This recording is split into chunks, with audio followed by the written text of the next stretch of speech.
Wednesday at 6, Florida State fans. That should be a magical time. It should be set in the brain. 157 consecutive weeks talking Florida State football with all of you right here, the voice of college football, FSU.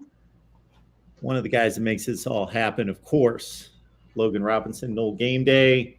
Bring those comments and questions, folks. Leave them in the live chat, and we will get to them. Logan, what's going on today? Doing great. Right when we start this, my microphone wants to go to my other one that's my webcam, and this one doesn't want to work. So this is where it really starts. This is where the offseason really begins, when everything irritates us. Just like you, Mark, you got your own technical problems. Yeah, I do. We were talking about before, and I absolutely hate it when my mic does this. So I'm going to try to fix that before we get started. But Logan, luckily, it's pretty boring. I'm coming off another show where a couple people noticed that the camera situation was different for me, and somebody made the comment that I look 10 years younger. So I might stay with the laptop. I might go this route. Yeah, you might. Now, Mark, I think you're getting younger every year that we're on here. I think you're getting younger, and we're trying to keep you younger. I keep on telling you to come down here. We'll go to some bars down here in Tallahassee, and we'll get some good pictures we can send to your kids back at home. Yeah, see what you look like after a good bar crawl. That's where we want to send those pictures. Absolutely. Yeah, to the kids. Yeah. Sure. All right. Well, let's dive into the football. So the football starts on a conference basis here. So while Logan's breaking out his technical skills here, getting things done. Everybody probably picked up on this in the last couple of days. There's kind of conference talk going around all of college football, with the major conferences kind of looking at their formats and their setups. And I think the ACC is actually further out in front of this in terms of really starting to look at things seriously about the way the division's structured, the conference, the way the championship games played, all of this leading into each conference trying to figure out what's best for them in setting themselves up for an expanded playoff and getting the most teams into a playoff, getting the best team into a playoff, not getting possibly into a situation where we've got, let's say, an 8-4 team that pulls off an upset in the conference championship game, and it's not the team that we would like, or a deserving team into the playoff. So all of that's being reviewed right now, and certainly the ACC would be front and center in terms of being the poster child for, because of the Coastal Division, of sending or coming within one game of sending some pretty marginal teams to a college football playoff down the road, when you consider Pitt's been 7-7 and won the Coastal, and Virginia's been a pretty mediocre team, won the Coastal. A lot of Coastal Division winners have been pretty weak, and again, came within 60 minutes of getting winning the ACC championship game. So a lot of reformatting talk going on.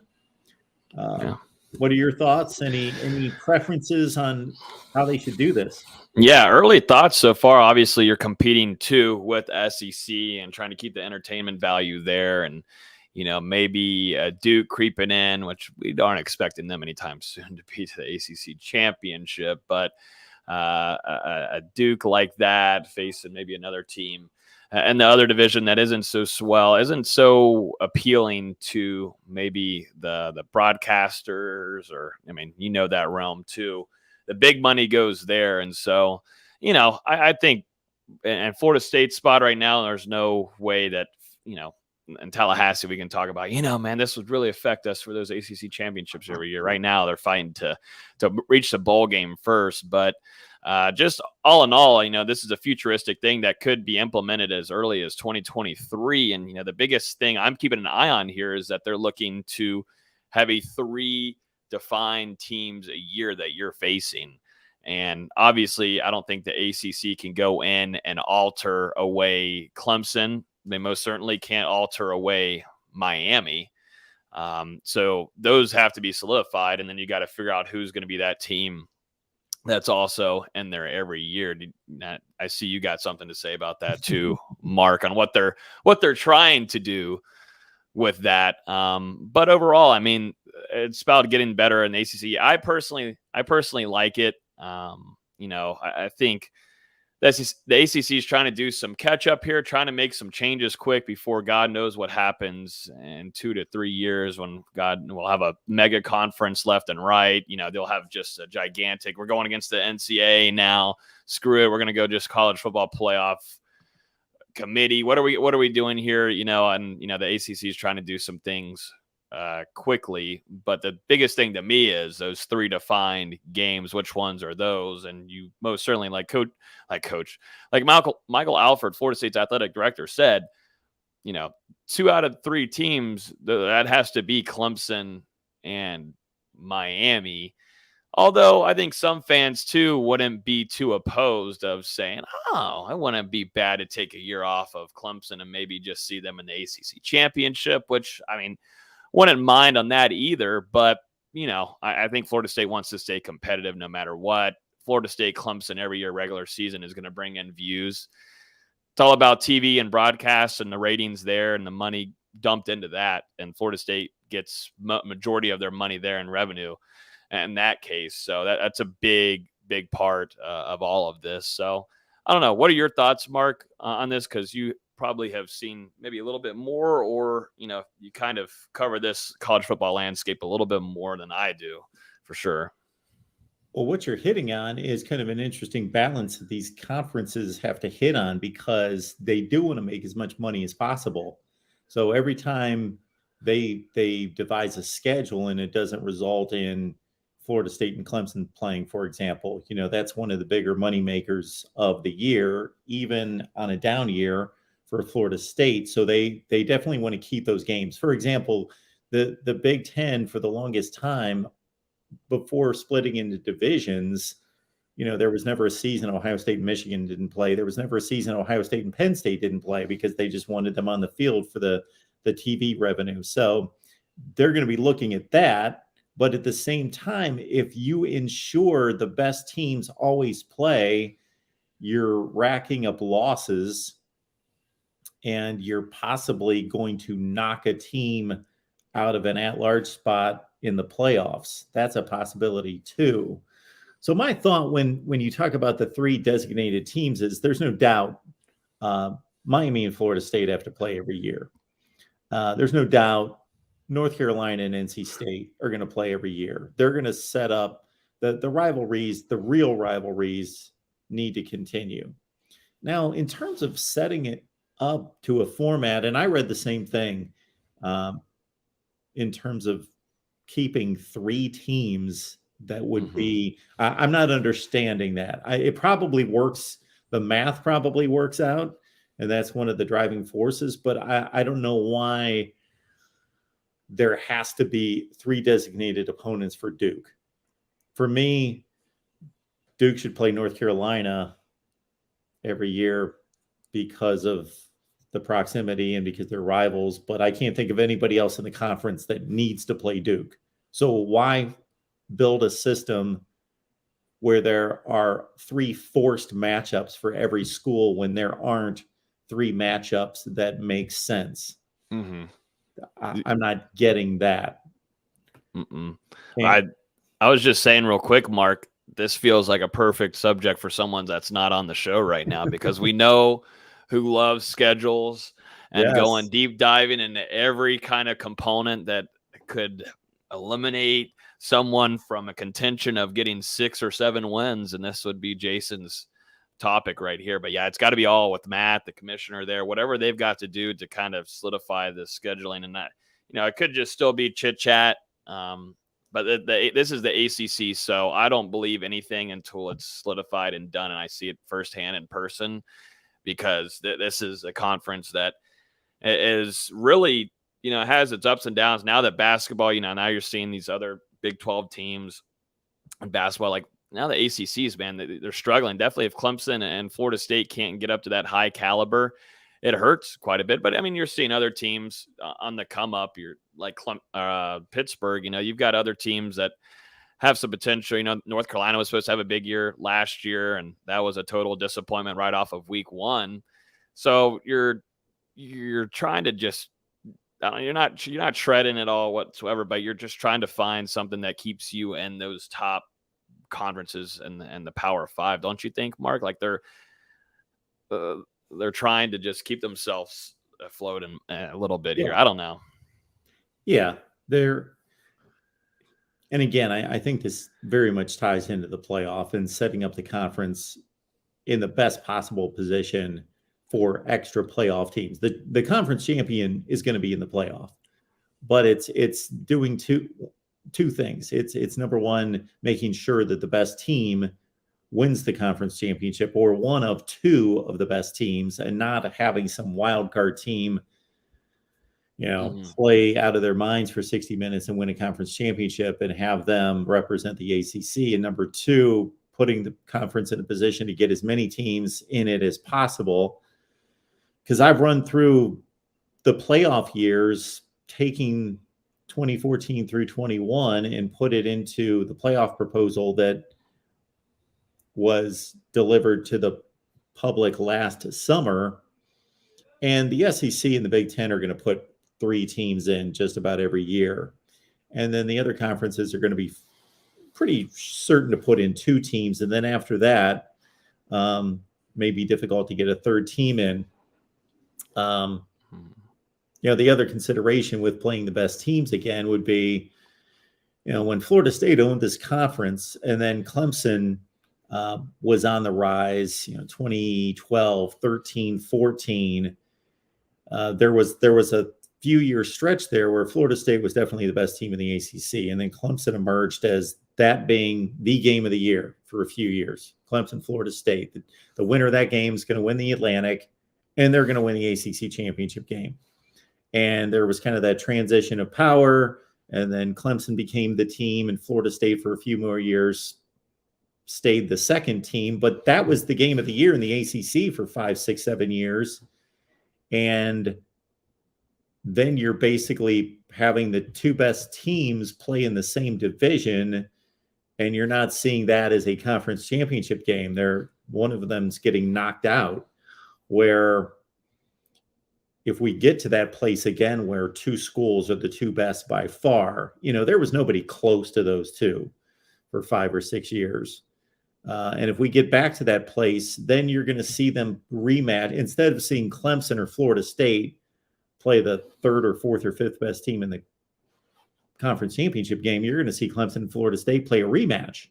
And, people are going to be into that. So I like it.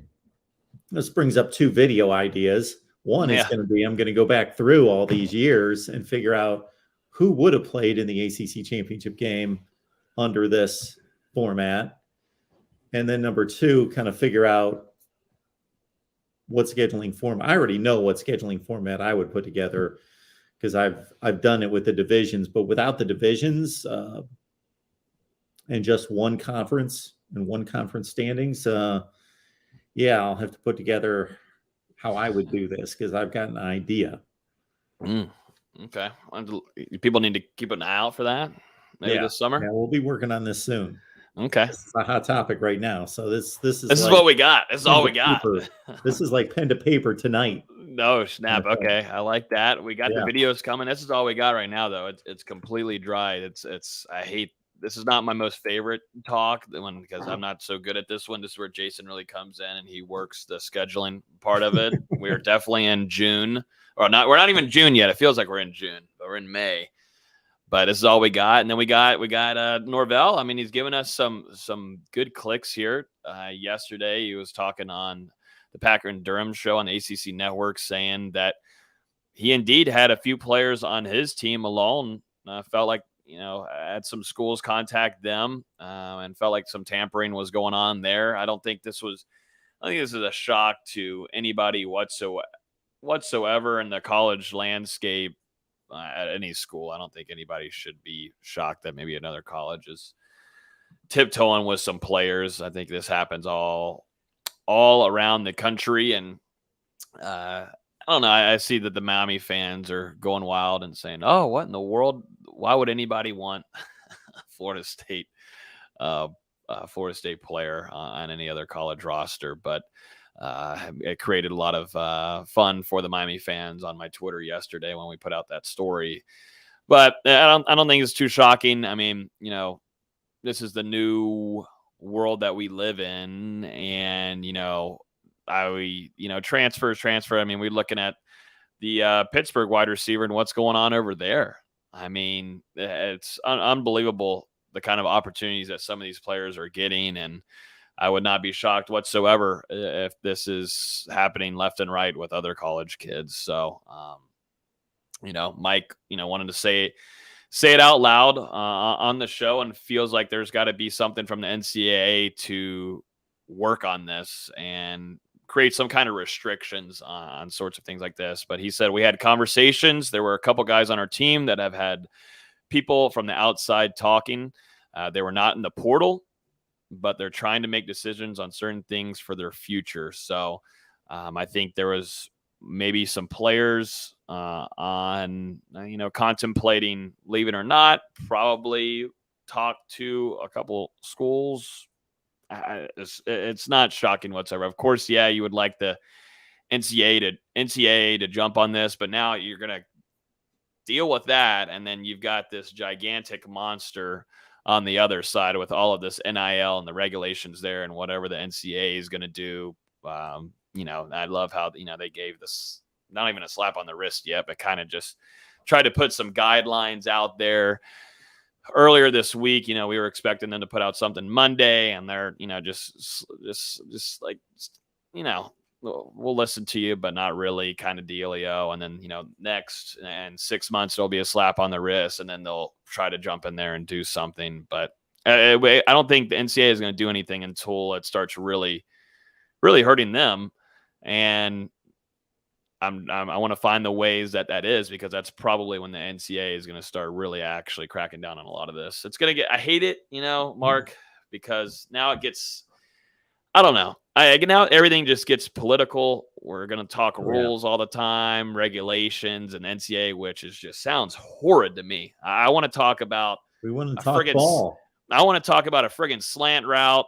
I want to talk about a damn, anything just other than rules and regulations and NCAA. That just makes me want to vomit left and right. But I just want to talk ball. Someone had a huge hit. Let's talk about that for 15 minutes. I could do that all day long. Yeah. Talk some strength and conditioning. Oh, God, please. I could do that. Who gained weight, who lost weight, who's looking good. Golly, I would love to do that. It'd be a lot better than all this BS that we're having to read now. And that's just how college football is going to be. I mean, it's going to drive a lot more views and clicks for you, though. I do imagine definitely whenever some of these players are getting paid, you see now a lot of these schools and, boosters, what does that have to do to contradict them and giving NIL deals? Like, it was already tough enough with boosters being involved, not even really allowed to talk to players, do all this kind of jazz and stuff like that, slaps on the wrist. It's just a whole cluster F. And I'm like, God, please. I hope we all make it to at least August or September before we all start losing it. I really hope we will. Yeah. At least once we kick off the season, hopefully we can not talk about that for a good 4 months and just watch ball. Watch football. But please. I had a conversation with somebody this week, and I said right out of the gate, I said, talk to NIL for it seems like 24 straight hours. So we're not talking any NIL. We're putting it away today. I'm about it. There's, now there was our latest question was NIL stuff, but there was one up here. A lot of these, there was a question up here that was pretty good, because I'd been talking about this because we put out an article on Jordan Travis, which we're going to talk some actual football here. But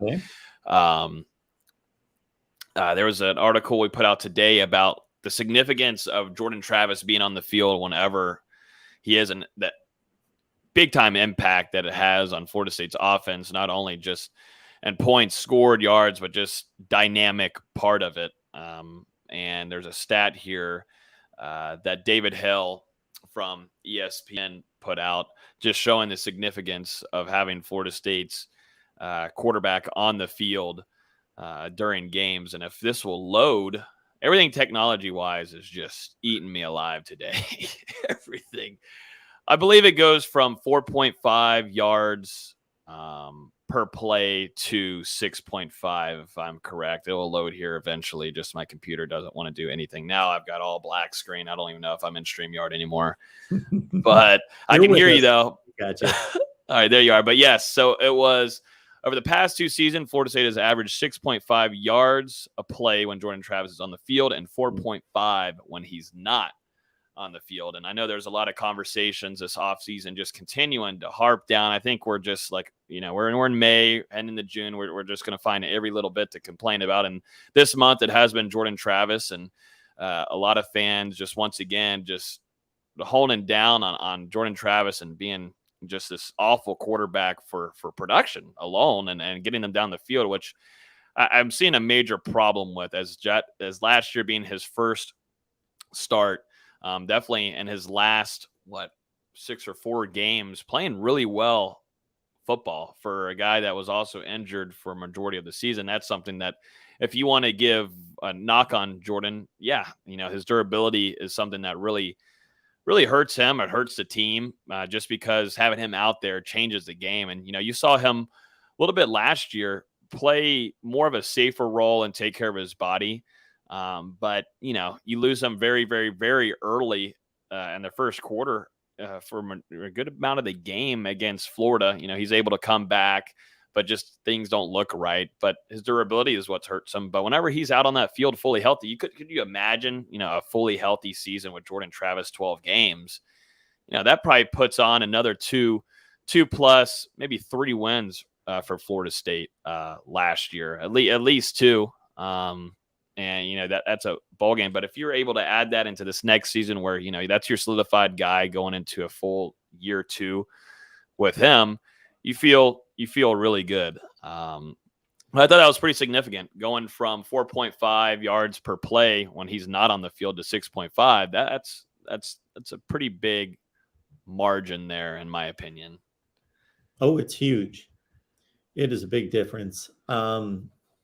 So I'm looking at 2020 and 21. So that is another way to phrase that. 6.5 yards per play with Jordan Travis and 4.5 with Mackenzie Milton, which of course he wasn't there in 2020. But how much did Jordan Travis not play? They only played a 9-game season in 2020.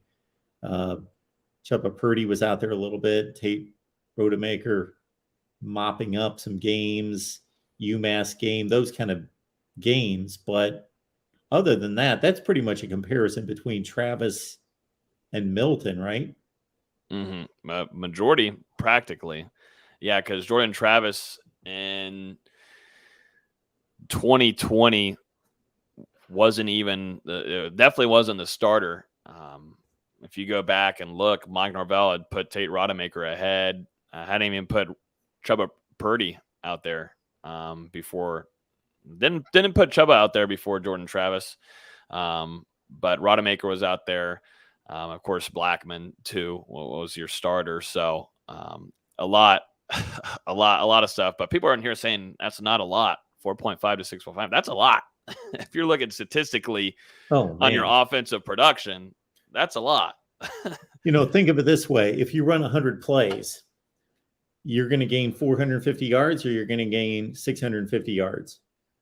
Mm-hmm. So that's a little high for one game. Obviously, it's way high for one game, but you're going to run 75 to 80 plays. So you're talking like a 200-yard difference in a football game.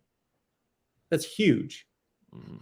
Exactly. No, it's big. And I think too, like we said, durability, that's gonna be the biggest thing. Deep passes, that's something that I thought during the spring he looked better at. He had a really good scrimmage too. Wide receivers dropped the ball. That wasn't so great to hear from, but for him to have these touches, and also I thought he was the best passer. He was the best passer this spring. He looks good. And, like some of the people in the comments are saying, he is, levels ahead of these other quarterbacks. My biggest concern right now is durability for Jordan Travis. And can he continue to make those third reads? I saw a beautiful third read, which we don't usually see from Jordan Travis. We saw that really early on in this spring. And I think that goes for him watching film. I think he's built his chemistry. He's got his guys with Malik McLean. Those two connected very well. And you're trying to build some more chemistry. You're going to now have Trey Benson from the in the backfield there, but he's not going to be a bigger threat in the passing game than maybe Lawrence Toafili is. But for Jordan Travis to develop, I think you got to work on those big time reads and continuing to stay in the pocket, which he did last season. This wasn't an antsy guy that we saw his first season whenever he was thrown in there to play. This is a guy that wanted to stay in the pocket more, and he talked about that early in the spring, and that's something that he's trying to develop on. But still, the deep ball has got to continue to get better and be worked on, and that's something that I think Norvell, Coach Tokar's Florida State's quarterbacks coach, they really worked on this spring, is getting those balls down the field, staying in the pocket, making those definitely your second. You want to make those third, even a fourth read. Those are NFL type of throws, but we're not expecting much from Jordan Travis to do that. Make those second, make the third read, and those are huge for him. But in order to do that, he's got to stay he's got to have stability in that pocket, and we saw little signs of that last year, Mark.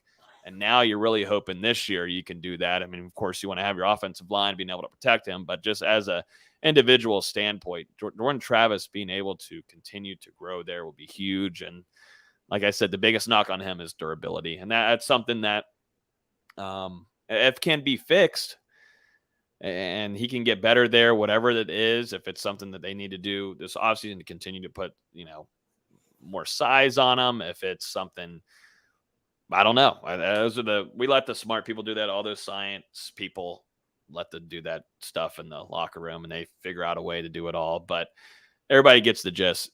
Durability has got to be better there for JT. Well, in the wind, has to be a Florida State fan. He keeps saying we this and we that, but he's not high on JT. He's not necessarily high on the offensive line. And here he says, we have a run-first offense with a 180-pound quarterback. That's not going to work.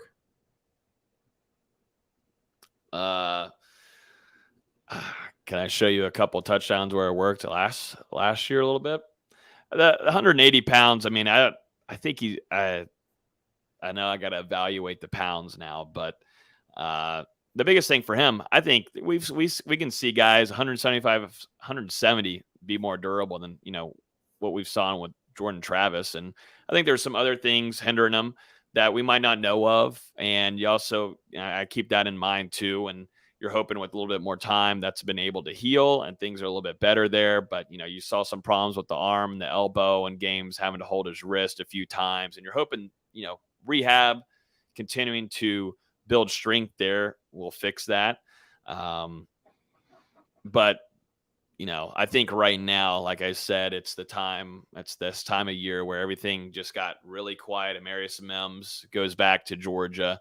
You've got a few recruits that aren't swaying in your favor right now, which I don't think FSU fans should be like, oh my God, we're not landing a top 10 class. We're not getting this top 25 player. You won 8 games, dog, in the last 2 years. What the F do you think is going on? But it's the time where it's May and nothing's going on. So it's time for now FSU fans to absolutely lose their mind. They want Mike Norvell fired. That changed.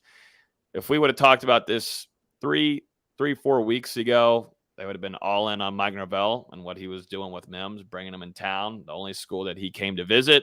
We're loving him. Give him extension. Now they want him fired. There's a few recruits that don't want to come visit yet. You win some games, that changes a lot. So that's just a conversation I've seen on Twitter this week. I just don't know. I don't understand why some fans are so shocked by this, that some players don't want to visit. I think they know they want to see wins. You win a game, and I think Mike Norvell feels pretty confident from watching the spring. Went to every practice, listened to him. He felt very confident. Well, just give it some. Let's give it some time here. Let's run through the 2022 season first. Appreciate everybody being here. Florida State Seminoles Live. We do this every Wednesday. Got Logan here. Catch him on Knoll Game Day. So get on over to Patreon as well. Join the Discord. You can talk Florida State football all the time. Florida State athletics all the time on Discord, on Patreon, Knoll Game Day. Get on over there. And, of course, be back here next Wednesday. Bring some folks with you. We want to build up the audience, and we can better guarantee that we're going to be doing this for another 150 weeks if we can get more people in here, smashing the like button, sharing the videos out on social media. Go to Facebook, go to Twitter, share the videos, tell people flat out, hey, every Wednesday, you get your questions answered, you get your comments posted on the screen. We interact more than anybody else out there. So jump on in and get on over to, again, Knoll Game Day, and get to Logan's show there on Knoll Game Day every Thursday still at 8:30, right? Yep. Still hanging on by a thread. We're hanging on by a thread, but yes, Can't 8:30. imagine that. Yep. No. But yeah, I'm just it's the time of the year, and this happens all the time. That you've seen it, Mark. This is now third year that you get to see, the FSU fan base kind of lose their mind, and it's definitely understandable. I mean, yeah, you win 3 games, no bowl game in 2 years that's just uncalled for in Tallahassee alone. I mean, we all understand that, but for people to now be shocked that maybe some top players don't want to come to Tallahassee, sometimes just kind of blows my mind a little bit. And I think the staff knows absolutely they have to win, and that's what that was a huge spring to get a lot of your early enrollees in. That was gigantic. And I'm always an optimistic person on about everything, and so I felt good about this spring. But big time year for Mike Norvell. This is do or die, and you've got all of the other implementations of the admin pushing for you. You've got now you're going to try to break ground in a football only facility to help recruiting, to help also enhance your players on deck and the roster alone. He's getting everything that he wants. You're getting the support that you finally needed. Now it's time to go out there and win. And, a nice win in week 2, or really week 1 against LSU, will probably hush a little bit of the people on Twitter in the comments. But then maybe I hope the FSU fans will go, but this was Brian Kelly's first year. Does that win really count? I guarantee you, maybe 24 hours after that damn win, that's probably what we'll see. But oh Lord, we're not there yet, though. Thank God. Yeah. If people are down on a win against LSU, I'll jump on that, because you can only win the games that are in front of you, first and foremost. Even if they played nobody the first 3 or 4 weeks of the season, you can only win the games. You can't do anything more than that. You can't beat Alabama if they're not on the schedule. So it's LSU. They're still one of the 10 or 12 most talented teams in the country, even though they've had to turn over the roster.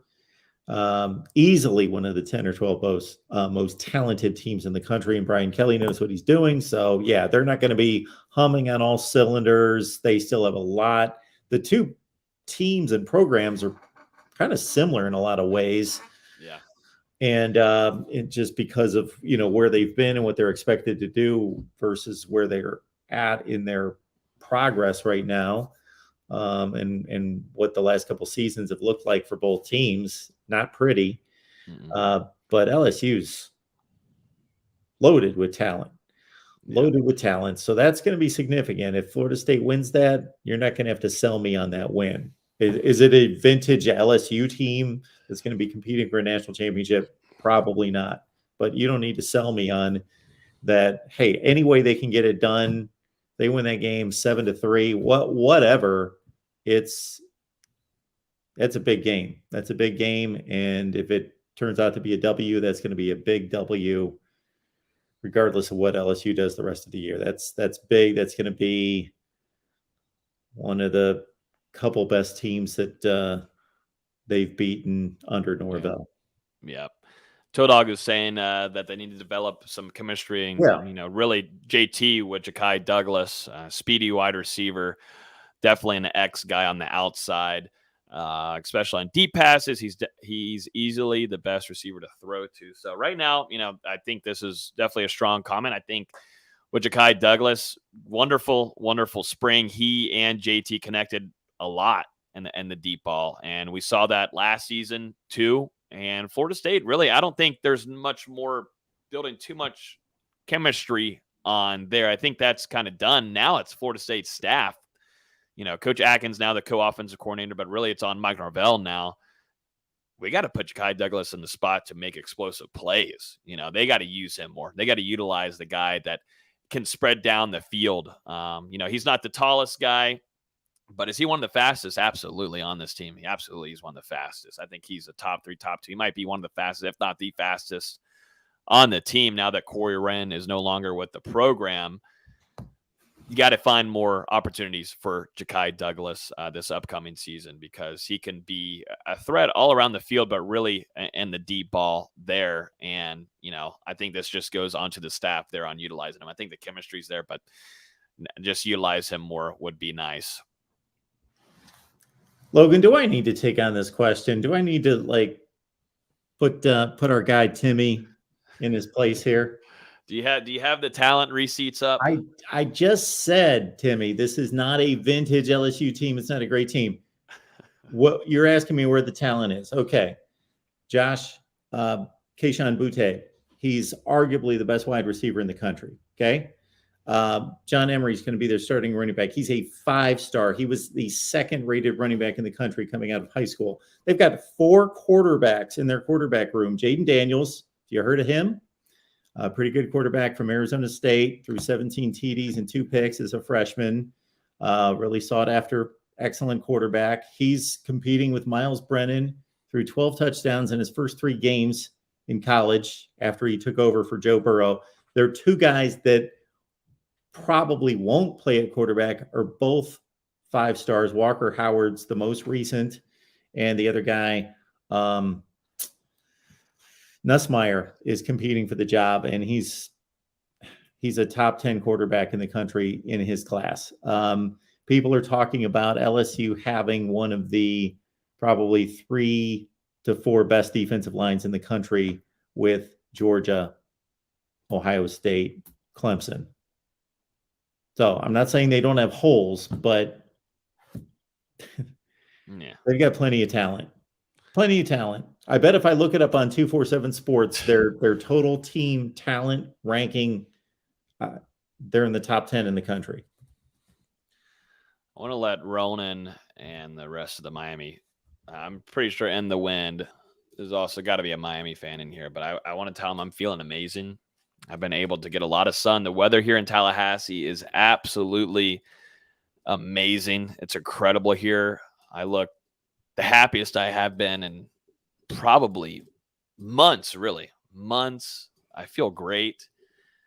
I don't know. I don't know what y'all are seeing, but I feel amazing. I don't know. Ronan, I haven't seen Ronan in a minute, so that's probably why. And now I see he's saying silly things again. He's got to stay off the weedies down there, or wherever he lives. I forget, but I know he lives in some third world country with whatever donation monetary he sends. But it's good to see Ronan back in here having nothing else to do to say hey. Yes, he's across the pond somewhere. He's somewhere out there. And the Wind is an FSU fan, but he's a JT. He's not a big JT fan. Even though I'm not saying he's the next Heisman winner, but God forbid we put some good stats out there for him and talk about how much what are you gonna, and what I want to know is what are you going to do at quarterback if he goes down? I'm just wondering. I'm just wondering what you're going to do there because you have no other options. So Ireland. Yes. Okay. I hope he drinks beer. I hope he drinks beer. Logan, I can't talk Ronan down. I can't talk bad about him. I'll do it on my end. I'll take care of it for Ronan's here for us. As long as it doesn't affect. Now we're on. And the Wind's on. Oh no, he's worse than Ronan. I can't even do it now. He's just being troller. He's on. Someone take him to a pharmacy. He needs to get his. He's got to get his medications back. He's going crazy. Now we're getting crazy. I'm in love with Jordan Travis, but let's be fair here. Let's understand the guy's a playmaker.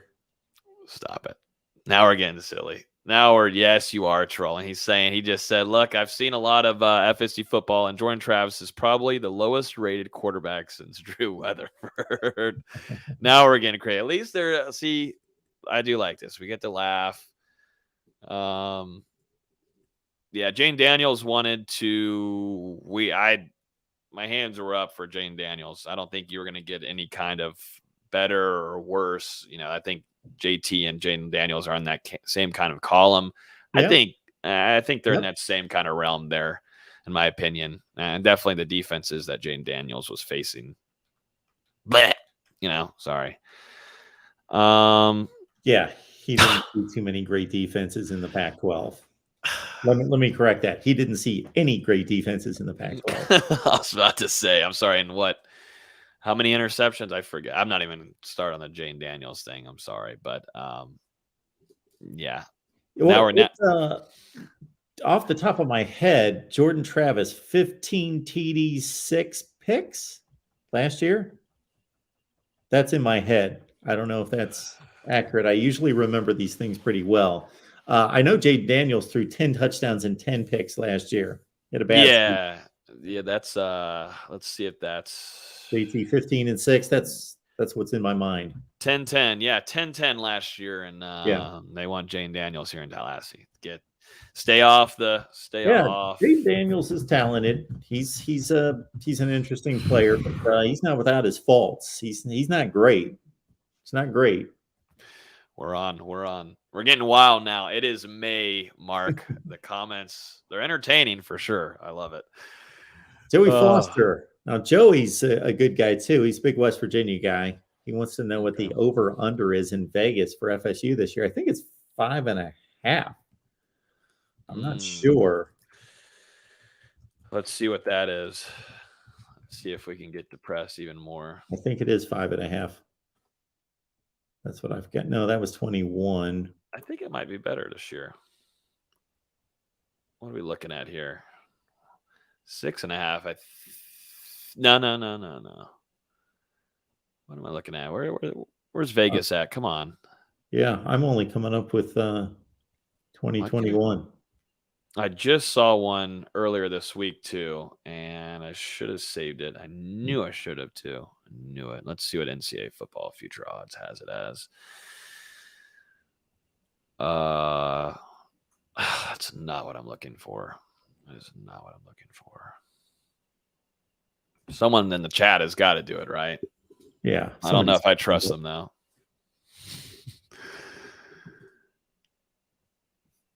Of course, Ronan's got it. And he's just playing with us. Yeah, no, don't even listen. Don't even listen. He's drinking over there again. What time is it over there in Ireland? Shouldn't you be in bed or like getting your day started? So the real MVP is telling us that this is a done deal.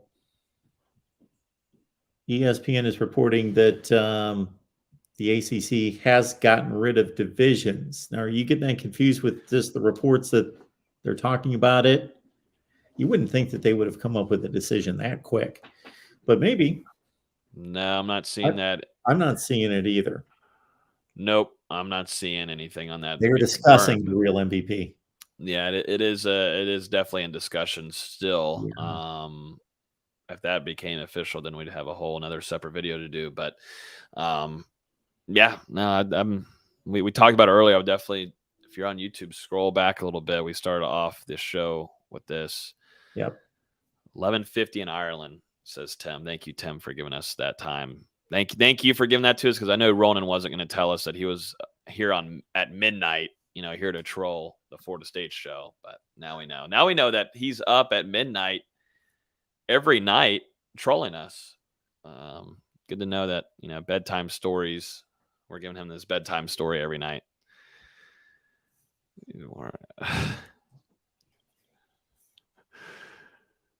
3 p.m. Yeah. FSU 2942 saying, do you truly see more than 3 losses this season on schedule? If so, what are they? Because the 3 are NC State, Wake Forest, and Florida. Those are the only 3 potential losses that you're having. There's the one I'm trying to figure out that. FSU 2942 is optimistic.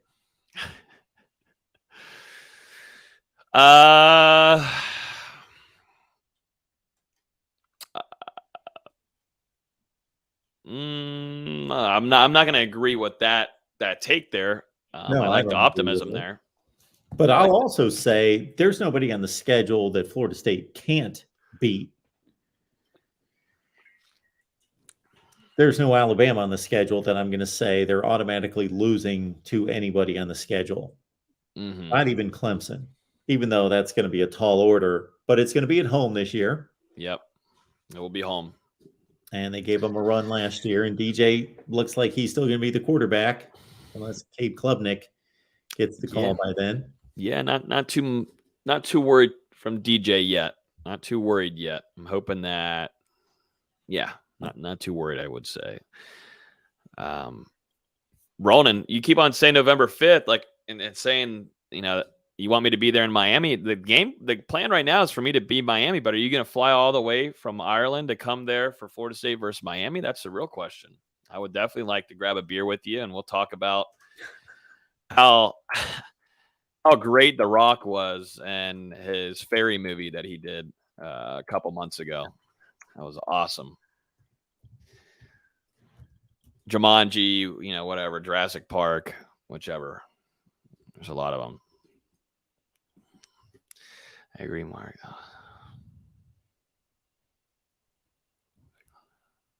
The real MVP is lining up the odds for the ACC this year. Yeah, I just found it myself. Yeah, Florida State's tied for 8th at 33-1 with well, it's kind of funny that they've got them tied for 8th with Virginia. There it is. Okay. I will say I tweeted this last week, but I am excited for Florida State's defense. I know that we had a comment in here from Temmie saying our defense is solid this year. I feel very good about Florida State's defense. I want to see it whenever we get to fall camp, but from what I was able to see this spring, just feels different. I know you lose Jermaine Johnson, you lose Kier, but I don't think you're losing much when you're able to replace him with Jared Verse and Derek McLendon. Jermaine Johnson's Jermaine Johnson, but I'm telling you guys, Jared Verse is someone that we're going to talk a lot about this offseason. It will mainly be from me because I think very highly of him. He's just dominant factor, man. Just nasty tenacity, likes to get in your face, and he can go back to back to back plays and come away of those 2 plays with 2 sacks. I mean, this is a guy that also can play the run game well. I think he's going to be a nasty factor. You look at Derek McLendon on the other side, who I think those are your 1 and 2. McLendon really worked on his body, trimmed down a lot faster off the bend, and I think those 2 you feel really good about. You lose Krishan Fuller to the transfer portal. He said that he's planning on making his decision later this week. I visited Auburn. That sucks because you lose depth there. But you're hoping, Dennis Briggs is able to jump in and play. And then, if he's fully healthy, still recovering, didn't get to see him fully 100% this spring. And then you look at a young guy like Pat Payton, who, our guy Nate predicted him to have a pretty strong spring, and sure enough, he came out and showed out. So really, really looking forward to it. Yep, Dennis Briggs, Temmie. Like I said, didn't get to see much of him this spring. That's why I'm only talking mainly about those 4 guys. But if you're able to see Dennis Briggs jump in there and play like we saw him play before injury, he can be a pivotal factor. He's just got to trim up a little bit more, in my opinion, because he's a hybrid. He's a hybrid of a lineman and an end, and I think he still needs to trim up a little bit in order to play a pivotal factor. But he's kind of got the size as Kier did. Those 2 guys have that same. They don't have the same body build, but they've got the weight and the size, and if you're able to compact that with a Verse off the edge on the other side, would be nice. And I'm your biggest question mark, in my opinion, is going to be most likely linebacker again, but you've got to feel good about Deloach coming back for another year, who had a big season. You look at Tatum Bethune, who led tackles for UCF, who's going to come in and I think be a really good player for Florida State and bring a veteran type experience to a guy that puts himself in the right spots. And there's a reason why he was leading tackles at UCF. He just puts himself in the right spots for not only tackles, but takeaways. You got Deloach, you've got Tatum in there too. You feel you feel pretty solid. And Lundy, who his biggest question mark and really the thing slowing him down was himself slowing himself down. In coverage, he wasn't so great. I thought in the spring, coverage wise, he looked like the best coverage linebacker that Florida State had, and that is extremely impressive. I still think he's got to trim off a little bit of weight because he was gassed a lot of these practices. But was he making plays? Yes, and a lot of them were in coverage. So linebacker room definitely has some optimism. You still got Gainer there. He's got a lot of experience too. You got Steven Dix Jr., who decided to stay, and he feels like he's going to play a decent amount this upcoming season. And you look at the DB, really just, safety room. You look at safeties and you feel probably the best out of anything, maybe that and your defensive tackle, your noses, your guys on the inside and the interior with Fabian Lovett, Robert Cooper, Jarrett Jackson, who I thought had a really dominant spring. And, Florida State still, you bring Joshua Farmer too in and get a really good spring out of him and who put on some really good size. And you got Malcolm Ray last year too, who had a ton of flashes. So there's a lot of optimism. I know I didn't really talk about corner, but you've got Amarion Cooper, and you also brought in the guy Greedy Vance, who had a lot of good plays. Started off the spring a little bit slower, but Greedy came in really early on and just clicked with Florida State's defense. And then you've got Renardo Green, who wasn't fully healthy really to start spring, and then latter half was on the other side of the corner position opposite of Amarion Cooper. So just went through somehow the whole defensive lineup there for Florida State. But like I said, I feel really, if I'm thinking offense, defense going into 2022, which side is going to be your strongest? It's going to be defense for me right now. I'm excited for a lot of these players heading into 2022. Mr. G14 Classified, always appreciated. Thank you for that. Like and support. Do all the good things. Yes. Hit the like button, share the videos, subscribe, do all that. Catch Logan tomorrow night, Thursday night, 8:30, right here on YouTube. Noel Game Day. Yeah, Jermaine Johnson is Jermaine Johnson. Thank you, Ronan. Thank you, Ronan. That's the thing. Whenever you have big time player, hold up. I wasn't here last week. What round was the first Miami player drafted? Was I asleep during that, or was I on the toilet? I forget whenever he got drafted. I don't know when it was, but took a while. Yeah, it took just a little bit there. I didn't know if any Miami player would be drafted, but someone was telling lies on the Twitter timeline and Miami Twitter. I don't know, but didn't see a Miami player. I think I was at the snack bar down there in Tampa, just, waiting for that day to end. And then I heard my Miami player, blah, blah, blah. No one's even watching that at that point. So they barely even watched the second day, Ronan, but definitely appreciate you coming in here. Go grab a beer. Enjoy Australia. I don't know why you're there. Watch out for the spiders, but thank you, Ronan. Ireland. No, he said he's going to be in Australia. Oh, okay. In November. I don't know why he's going in November. And I don't understand, but, shout out to the Miami players, one selected in the NFL draft. Congratulations. After all that talk, I thought there was going to be more of them, but, I don't want any talk either that if, Florida State also had one too. There was one that was in the first round, in the one round. So anyways, you make it too easy. You make it too easy, Ronan. And if Jason was here, he'd find 15 more ways to go at you, but I just find the simple ones that come to my head quickly. Well, Logan, cover up your ears. I got to let everybody know where to go next. We got Miami Hurricanes live coming up here right now. So if you want to keep up the talk, whether that's you Miami fans, of course, I would hope you're going to join us here in a few minutes. And FSU fans, you're welcome. You know that. Join us on the other channel here in just a couple minutes. Oh, God. Right. Got to keep the train rolling, Logan. Ronan's going to be up till 1. Ronan's going to be up till 1 over there in Ireland. Got to keep the train rolling, regardless of who it is on the track. So it's Miami next. But it's the voice of college football train. I love it. Love it. Everybody have a great week. We'll talk to you guys next week. Thanks, Logan. Appreciate it, man. Appreciate y'all.